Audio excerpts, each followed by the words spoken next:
Je vous salue au nom de notre Seigneur Jésus-Christ. C'est votre frère Joseph qui revient encore une fois partager la parole de Dieu avec vous. Aujourd'hui, notre méditation va porter sur le psaume 89. Psaume d'État. État réagit contre psaume 88, le psaume de Héma.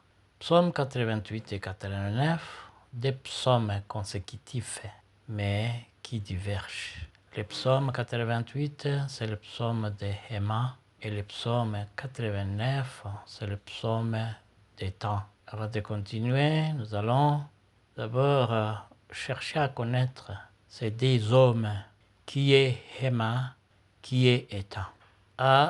Les Saintes Écritures répondent.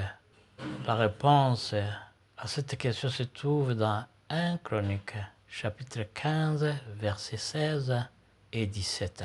Nous lisons.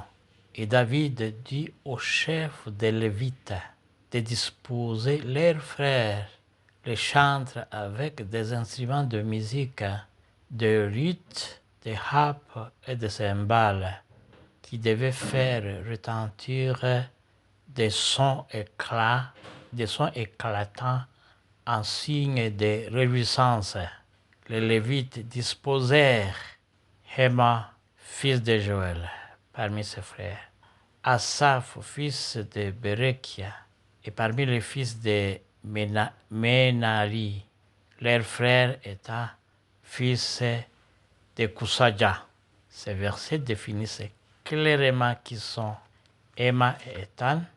Ils étaient les chantres et jouaient aux instruments de musique. Ils avaient alors un métier noble. Ils étaient dans la cour du roi. Ils étaient au service de Dieu. Ils procuraient la jouissance au peuple de Dieu. Vous voyez ici, ils écrivaient aussi les psaumes. Héma écrivit le psaume 88, mais qui n'avait pas été apprécié par son collègue État. Pourquoi? Parce que ce psaume était plein de lamentations et de reproches portés contre Dieu. Voici quelques versets qui confirment les lamentations de Héma.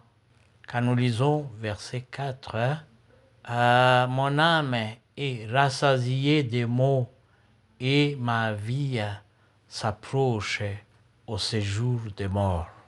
Verset 7 aussi, tu m'as jeté dans une fosse profonde, dans les ténèbres des abîmes. Au verset 8, ta fureur s'appesantit sur moi et tu m'accables de tous tes flancs. Verset 15, pourquoi, Éternel, repousses-tu mon âme? Pourquoi me caches-tu ta face? Et puis le verset 18, tu as éloigné de moi, amis et compagnons, mes intimes ont disparu.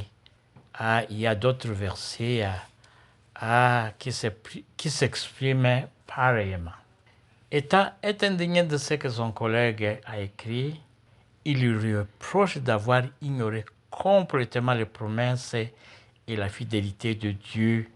Car vous lisez attentivement Psaume 89, Étant revient aux promesses de Dieu au roi David et à son fils Salomon et généralement au peuple d'Israël. État faisait allusion à 2 Samuel chapitre 7, verset 12 jusqu'au verset 17. En gros, le psaume 89 consiste à encourager Héma à faire revenir, à lui faire revenir à la raison et lui rappeler les promesses de Dieu. Il lui rappelle que les promesses de Dieu sont là et ces promesses vont se réaliser coûte que coûte. Allons un peu en détail au psaume 89. Ce psaume est divisé en 3 parties. La première partie, c'est à partir du verset 1 jusqu'au verset 15. Alors que Héma ne parlait que de fausses et de lieux ténébreux, de fureur et de colère, Étant lui parler au sujet de la bonté de Dieu et de sa fidélité. C'est comme si État a écrit ceci pour ranimer la foi de son frère, Emma qui avait un cœur qui était rempli d'angoisse. Il était encouragé, il était ranimé par son frère. Ça, c'est une bonne raison à tirer. État est un bon modèle à suivre quand un frère se retrouve dans de telles situations, quand un frère, sa foi a baissé, sa foi affaiblie, nous avons le devoir de l'encourager. Nous avons le devoir de le relever. Voici quelques écritures que nous devons utiliser pour ranimer notre foi baissée ou la foi de nos frères et sœurs en difficulté. Ce sont les versets que nous connaissons. Quand nous lisons Proverbe 27, verset 17, nous, chrétiens, nous avons ce devoir de ranimer les uns les autres. Comme il est écrit, nous disons, tout comme le fer aiguise le fer, l'homme s'aiguise en contact de son prochain.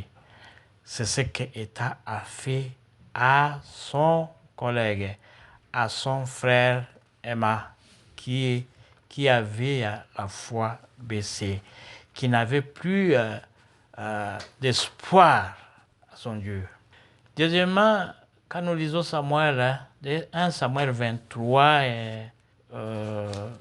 verset 16, il est écrit « Fortifiez les mains languissantes et affermissez les genoux qui chancèrent. » En cas de difficulté et d'angoisse, nous devons aussi songer aux promesses de Dieu. Dieu Tout-Puissant, car ses promesses ne manqueront pas à se réaliser, comme il est écrit dans 1 Corinthiens, chapitre 1, verset 9. Il est écrit, Dieu lui-même vous a appelé à vivre dans l'union avec son Fils Jésus-Christ, notre Seigneur. Il est fidèle à ses promesses. Amen, amen. Il est fidèle à ses promesses. La deuxième partie de ce psaume 89, c'est du verset 16 jusqu'au verset 30. Ici, Étant touche à la grande promesse, la promesse de la venue de Jésus-Christ. Je veux dire que cette partie de ce psaume comporte les notions messianiques, les notions messianiques.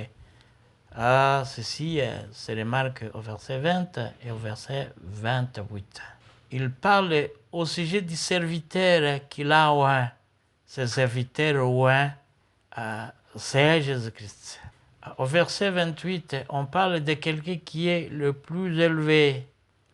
Personne autre n'est élevé. Cette personne élevée, c'est également Jésus-Christ. Étant est allé profondément dans les promesses de Dieu pour ranimer la foi de son frère Emma, dont la foi avait été affaiblie. Amen, amen. La troisième partie de ce psaume, c'est à partir du verset 31 jusqu'au verset 35, jusqu'au verset 53. Il est écrit, ici Étant rappelle à son frère que la promesse de Dieu, bien qu'elle vaut s'accomplir, Dieu ne manquera pas à punir ce qui vaut à l'encontre de ce précepte. C'est quand nous lisons verset 33.